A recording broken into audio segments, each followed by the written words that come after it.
दोस्तों, पिछली बार हम लोगों ने जो अभी श्रृंखला शुरू की है उसमें बात की थी समाजशास्त्र और आधुनिकता के बीच के संबंध की, और ऐसे अनेक पहलुओं को सामने लाने की कोशिश की थी, जिसके आधार पर ये कहा जा सकता था कि आधुनिकता ने समाजशास्त्र की उत्पत्ति और विकास के किन आयामों को सामने लाने की कोशिश की है।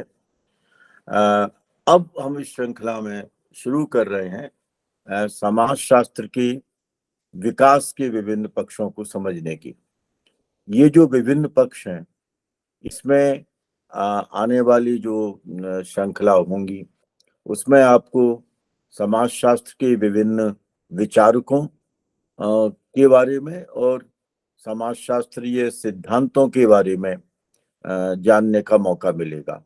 इसके साथ साथ हम लोग कोशिश करेंगे कि उन पक्षों को भारतीय समाजशास्त्र के संदर्भ में भी प्रस्तुत करने की कोशिश की जाए, और भारतीय समाजशास्त्रियों को भी भारत के संदर्भ में और भारत के बाहर के संदर्भों के साथ समझने का प्रयास किया जाए।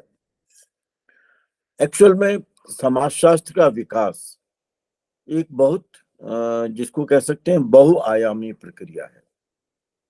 ये बहुस्तरीय प्रक्रिया है। मुझे ध्यान आता है रैंडल कॉलिंस की एक बहुत महत्वपूर्ण पुस्तक है, थ्री सोशियोलॉजिकल ट्रेडिशंस, जो संभवतया 1985 में ऑक्सफोर्ड यूनिवर्सिटी प्रेस ने प्रकाशित की थी। रैंडल कॉलिंस संभवतया उस पूरी विकास की प्रक्रिया को इन तीन परंपराओं के अंतर्गत सम्मिलित कर पाने में शायद कुछ कठिनाई महसूस कर रहे थे।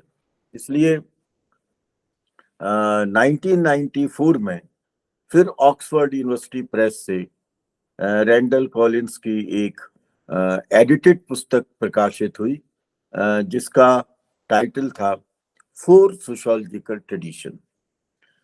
लेकिन हम लोगों को यहाँ रुकने की आवश्यकता नहीं होगी, क्योंकि 1994 में इस पुस्तक के प्रकाशन के बाद लगभग 30 वर्ष और हो गए, और उन 30 वर्षों में समाजशास्त्र के विकास पर पूंजीवाद के उत्तरवर्ती चरित्र ने, यानी कैपिटलिज्म का जो लेट फेज है, लेट कैपिटलिज्म, और नव्य उदारवाद की प्रणालियों ने काफी महत्वपूर्ण तरीके से प्रभाव डाला है, और उस प्रभाव के कारण हमें समाजशास्त्र के विकास के नए पहलुओं को भी परखने की आवश्यकता पड़ेगी, और इसके साथ साथ समाजशास्त्र के भविष्य की संभावनाओं को भी हम यहाँ पर समझने का प्रयास करेंगे। जिन तीन समाजशास्त्रीय परंपराओं की हम सामान्यतः बात करते हैं, मैं अभी रैंडल कॉलिंस की बात नहीं कर रहा, तीन समाजशास्त्रीय परंपराओं की जब हम बात करते हैं तो उसमें कार्ल मार्क्स, एमिल दुर्खाइम और मैक्स वेबर, इन तीन के विचारों को सम्मिलित किया जाता है। अब क्योंकि ये परंपरा कह लें या इसको क्लासिकल फेज कह लें, स्वाभाविक है कि हम इसमें कार्ल मार्क्स के विचारों के साथ साथ मार्क्सिज्म के पक्षों को भी शामिल करेंगे, क्योंकि परंपरा का विस्तार हो रहा है, और इसके साथ साथ परंपरा के विस्तार के विदिन हमें आधुनिकता से पनपने वाले उन अंतर विरोधों की भी तलाश करनी पड़ेगी, जिन अंतर विरोधों की तलाश के कारण कार्ल मार्क्स का चिंतन एक नए ढांचे के अंतर्गत विकसित होता चला जाता है, और मार्क्सवाद के अनेक स्कूल ऑफ थॉट हमारे सामने आ जाते हैं। हमने पिछली बार संकेत दिया था कि भाई इसमें स्ट्रक्चरल मार्क्सिज्म भी हो सकता है, इसमें फ्रेंच मार्क्सिज्म भी हो सकता है, इत्यादि इत्यादि। ठीक इसी प्रकार से जो मैक्स वेबर का अपना चिंतन है, उस चिंतन का भी विस्तार हुआ है और बेवेरियन ट्रेडिशन काफी महत्वपूर्ण तरीके से आगे बढ़ा है। और उस बेवेरियन ट्रेडिशन के अंदर अगर हम भारत के समाजशास्त्रियों में देखने की कोशिश करें तो आंद्रे बेतई भारतवर्ष में मैक्स वेबर की उस परंपरा का प्रतिनिधित्व करते हुए नजर आते हैं। दुर्खाइम के साथ भी यही है। दुर्खाइमियन ट्रेडिशन भी काफी कुछ विस्तार लेता है और दुर्खाइमियन ट्रेडिशन के अंदर मुझे लगता है, जो कि यहाँ रैंडल कॉलिंस को हम थोड़ा सा शामिल कर सकते हैं, कि इसमें अगस्त कोंत के चिंतन की प्रणाली को भी सम्मिलित किए जाने की आवश्यकता है, क्योंकि अगस्त कोंत और दुर्खाइम ये कहीं ना कहीं समाजशास्त्र के अंदर जो फ्रांसीसी परंपरा है उस फ्रांसीसी परंपरा का प्रतिनिधित्व करते हैं।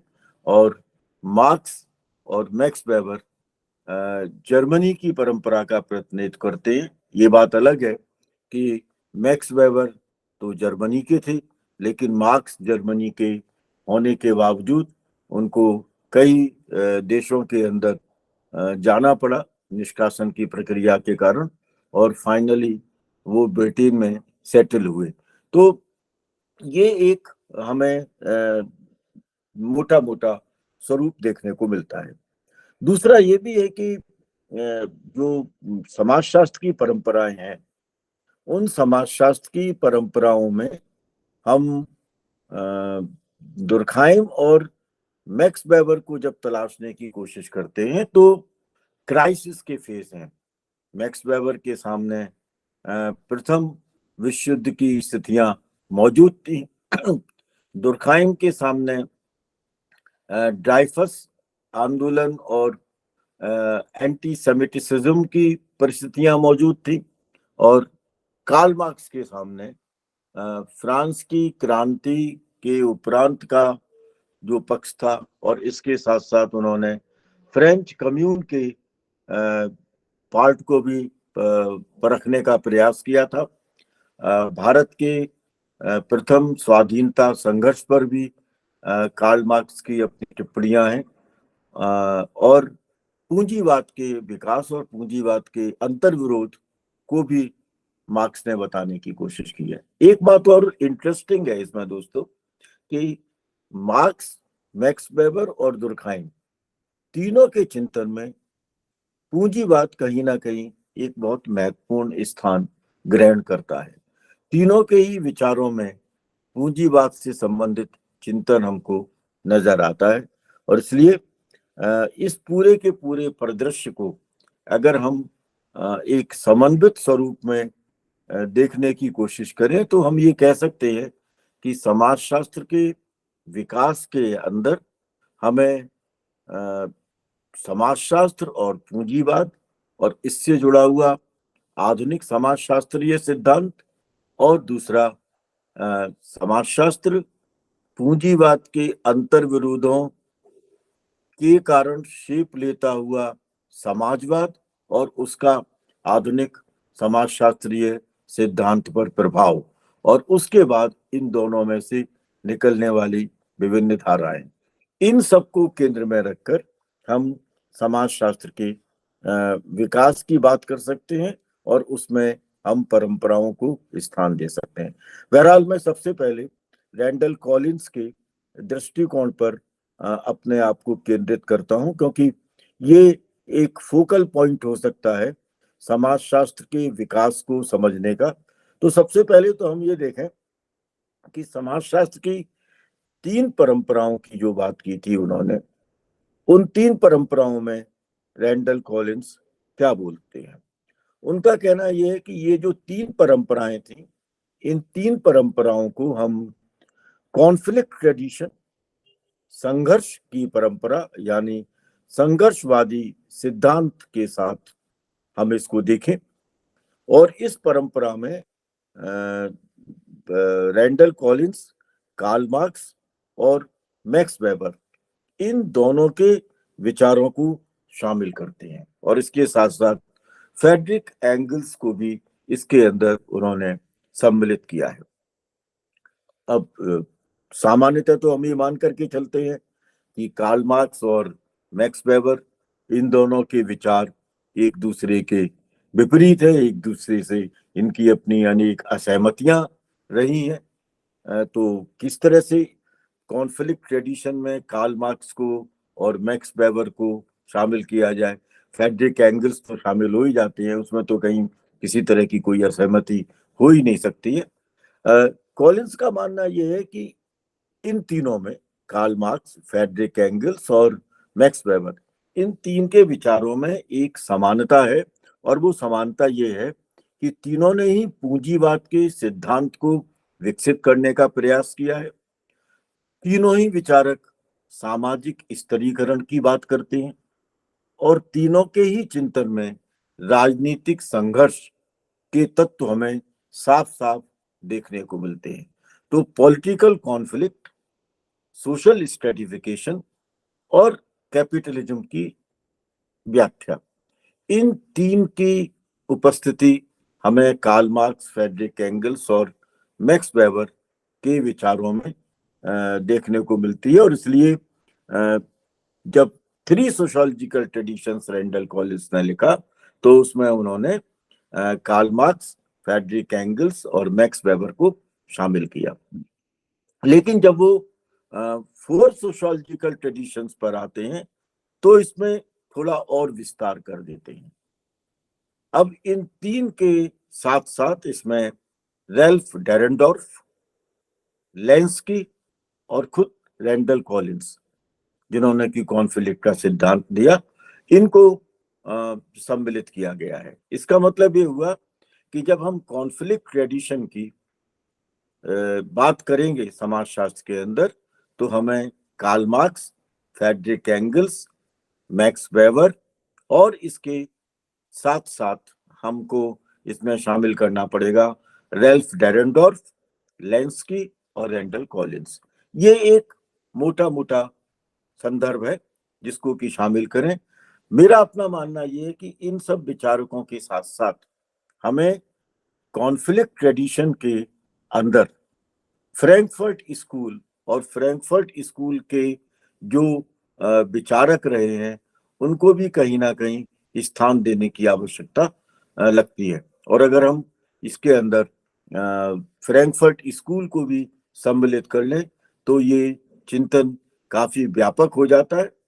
इसके साथ साथ अगर हम भारतीय समाजशास्त्र के जो प्रोधा हैं, जो विचारक हैं, उनको भी अगर इसमें शामिल करने की कोशिश करें, तो भारतीय संदर्भ में हम AR देसाई और DN धनागरे, DP मुखर्जी, इन तीन विचारकों को मुख्य रूप से शामिल करें।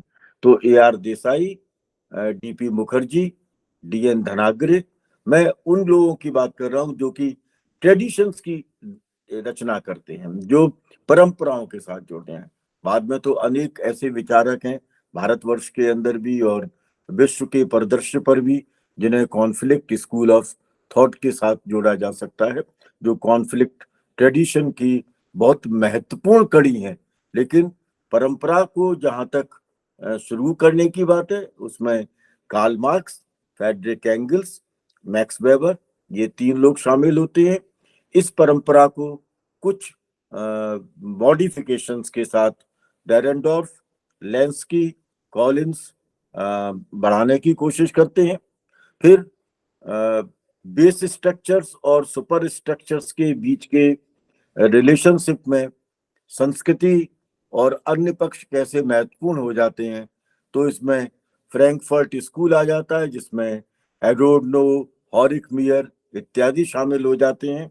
और भारतीय संदर्भ में राष्ट्रवाद की चर्चा करते हुए इसमें AR देसाई शामिल हो जाते हैं। कल्चर के कंट्रोडिक्शंस की बात करते हुए, डायलेक्टिक्स ऑफ ट्रेडिशंस की बात करते हुए DP मुखर्जी इसमें शामिल हो जाते हैं।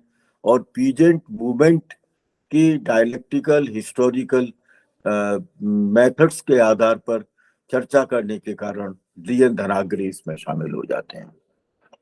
ये एक ट्रेडिशन निर्मित होता है जिस ट्रेडिशन को हमें देखना चाहिए। तो ये कॉन्फ्लिक्ट ट्रेडिशन की एक संक्षिप्तीकरण का पार्ट है। जो दूसरा ट्रेडिशन था थ्री सोशियोलॉजिकल ट्रेडिशंस के अंदर, उसको रैंडल कॉलिंस ने नाम दिया था रिचुअल सॉलिडारिटी ट्रेडिशन। यानी समाज के अंदर एकजुटता की स्थापना, और उस एकजुटता की स्थापना के अंदर जो रिलीजियस रिचुअल्स हैं, जो धार्मिक कृत्य हैं, धार्मिक प्रतीक हैं, वो किस तरह की भूमिका का निर्वाह करते हैं, जिसको कि दुर्खाइम ने मैकेनिकल सॉलिडारिटी के अंदर, यांत्रिक एकता के अंदर तलाशने की कोशिश की थी, और जिसका एक बहुत व्यापक तरीके से उल्लेख दुर्खाइम ने अपने एक बहुत महत्वपूर्ण पुस्तक elementary forms of religious life में अरुणा ट्राइब के अध्ययन के माध्यम से किया था। तो वो उसको रिचुअल सॉलिडारिटी ट्रेडिशन की बात करते हैं, और उसमें वो दुर्खाइम को पूरी तरह से सम्मिलित करते हैं। अब जो फोर सोशियोलॉजिकल ट्रेडिशन है, उसमें भी उन्होंने दुर्खाइम के अलावा भी कुछ विचारकों के उल्लेख किए, लेकिन वो बहुत महत्वपूर्ण तरीके से उसमें उल्लेख नहीं मिलती। लेकिन जब वो समाजशास्त्र की 4 परंपराओं का उल्लेख करते हैं और उसमें दुर्खाइम के इस ट्रेडिशन की चर्चा करते हैं, तो इस ट्रेडिशन की चर्चा के साथ साथ वो Marcel Mauss, Levi Strauss, Erving Goffman, Mary Douglas इत्यादि की बात करते हैं। तो ये एक बहुत महत्वपूर्ण ट्रेडिशन हमारे सामने उभर करके आता है, जो रिचुअल सॉलिडारिटी ट्रेडिशन के रूप में देखने को मिलता है। और इसमें हम लोग जब आगे बात करेंगे अपनी सीरीज के अगले पड़ाव में, तो उसमें मार्शल मॉस, जिनका कि प्रिमिटिव क्लासिफिकेशन का बहुत महत्वपूर्ण पक्ष है, जो कि दुर्खाइम के साथ उन्होंने लिखा है, और लेवी स्ट्रॉस भाषा के सवालों को लेकर के, इरविंग गॉफमैन ने किस तरह से सिंबल्स की बात की है, और मैरी डगलस भी किस तरह से सिंबोलिज्म की बात करते हैं। इन सब की हमको चर्चा करनी पड़ेगी। जहां तक भारतीय समाजशास्त्र का सवाल है, मुझे दुर्खाइम के इस ट्रेडिशन के बहुत नजदीक टी.एन. मदान दिखते हैं। टी.एन. मदान ने जो कश्मीरी पंडित्स का अध्ययन किया, रिलीजन्स इन इंडिया का जो अध्ययन किया, उस अध्ययन में वे दुर्खाइम की परंपरा का प्रतिनिधित्व करते हुए नजर आते हैं। तो जब हम दुर्खाइम के रिचुअल सॉलिडारिटी ट्रेडिशन की बात करेंगे, तो इस ट्रेडिशन की चर्चा में हमें भारतीय समाजशास्त्री में टी.एन. मदान को सम्मिलित करना पड़ेगा। एक जगह मुझे ये भी लगता है कि जब मेरे को एक बार अवसर मिला था एस.सी. दुबे के अध्ययन को जानने का, और विशेष रूप से modernization and development search for an alternative paradigm, ये एस.सी. दुबे की एक बहुत महत्वपूर्ण किताब है। कल्चर एंड डेवलपमेंट उनकी एक अन्य महत्वपूर्ण किताब है। गांव का भी अध्ययन एस.सी. दुबे ने किया है। तो उनमें हमें दुर्खाइम का प्रभाव बहुत व्यापक रूप में देखने को मिलता है।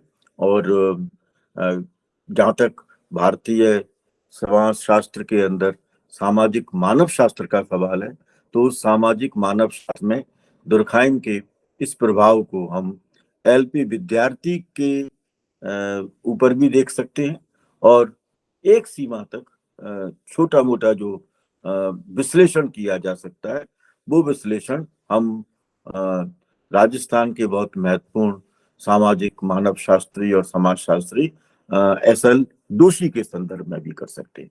तो ये एक दूसरी परंपरा है जिसको कि हम रिचुअल सॉलिडारिटी ट्रेडिशन के अंतर्गत देखने का प्रयास करते हैं।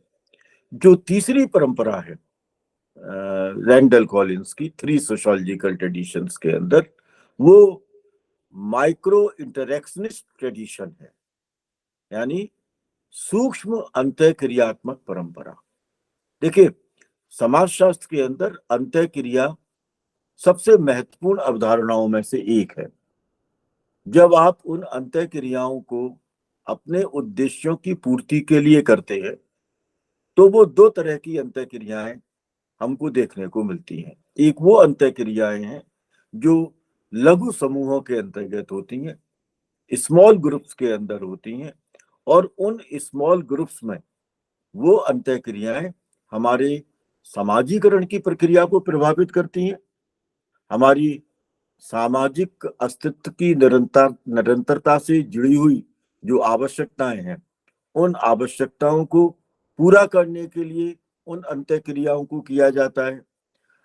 संस्कृति और संस्कृति के विभिन्न अवयवों को आंतरिकृत करने के लिए और उन्हें समूह की जीवन शैली का हिस्सा बनाने के लिए, उन्हें कस्टमरी प्रैक्टिसेस इत्यादि में सम्मिलित करने के लिए हम ये माइक्रो इंटरेक्शनिस्ट पैटर्न्स पर चले जाते हैं।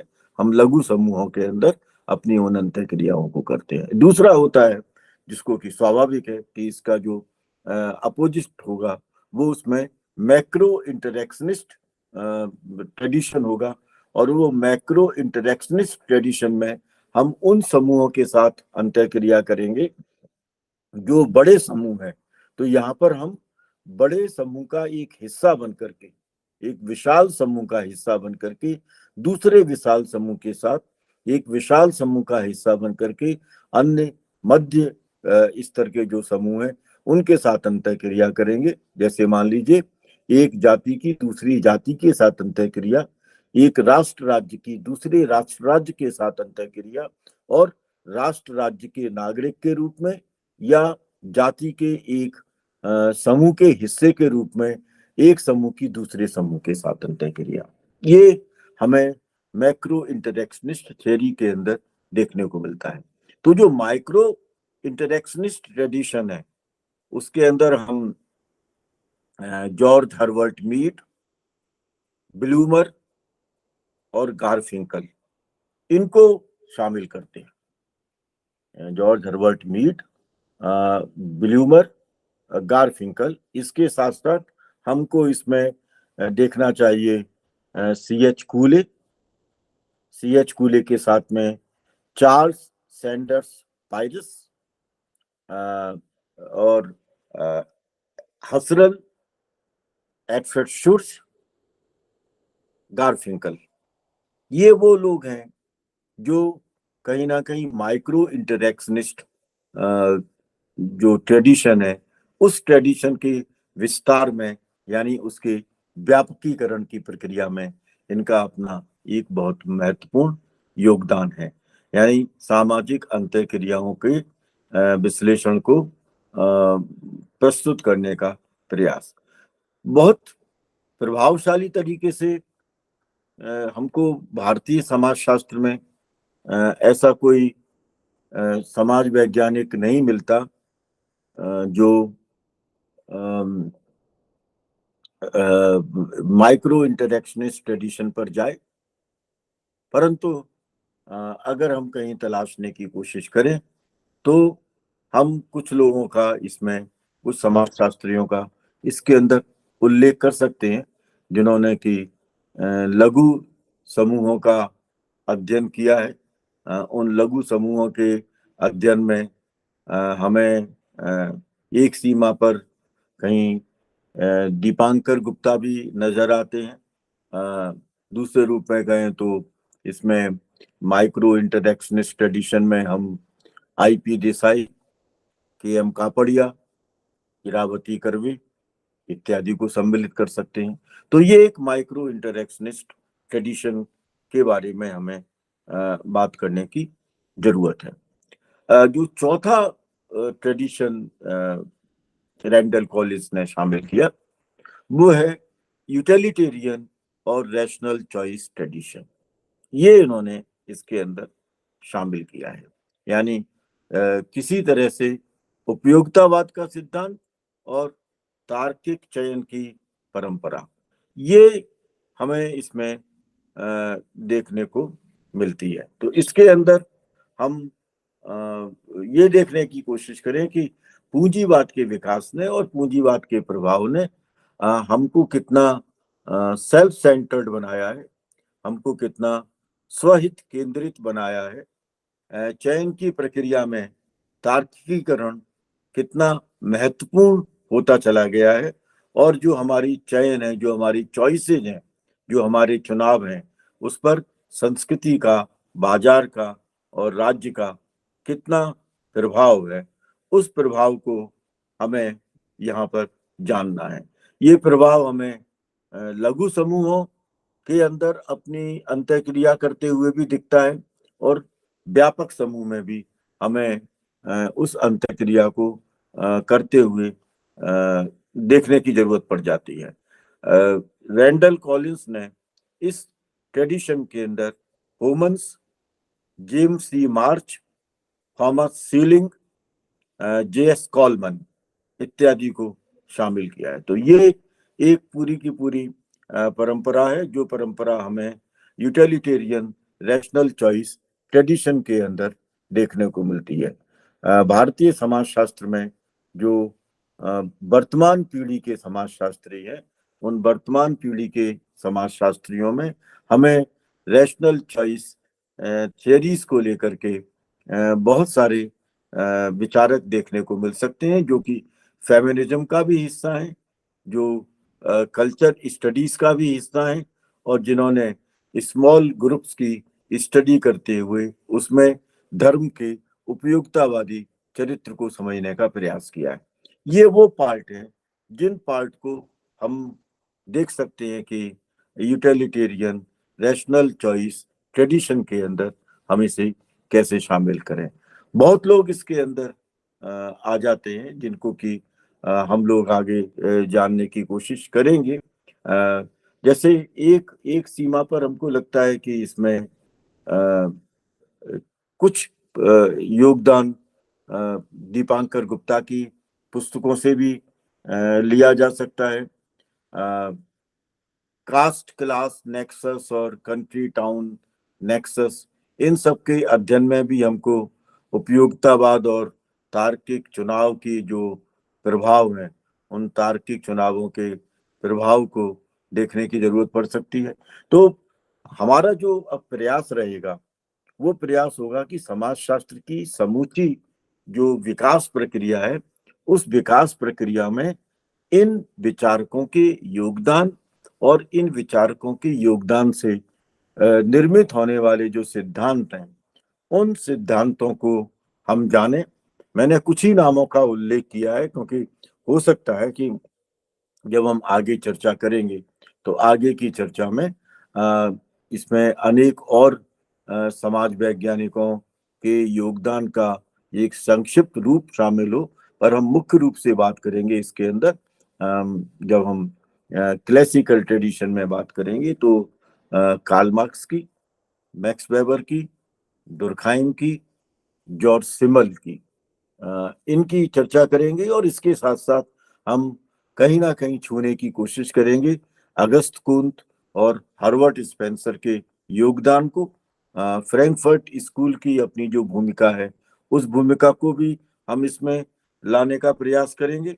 और इसके साथ साथ इन ट्रेडिशंस में जो संबद्धता आ जाती है मल्टन, पार्सन्स इत्यादि की, उसे भी हम अपने आगामी जो विवेचन होंगे, उन विवेचनों में विश्लेषित करने का प्रयास करेंगे, और इनके कुछ आलोचनात्मक पहलुओं की तरफ भी हम अपने आप को समझने की कोशिश करेंगे, उसके संकेतों को भी जानने की कोशिश करेंगे, ताकि समाजशास्त्र की समूची विकास प्रक्रिया को आप समझ सकें और ये जान सकें कि समाजशास्त्र में जो विभिन्न पक्ष हैं, वो विभिन्न पक्ष किस तरीके से हमें प्रभावित करते हैं समाज की विभिन्न अवधारणाओं को, सामाजिक प्रक्रियाओं को, संरचनाओं को, व्यवस्थाओं को समझने की।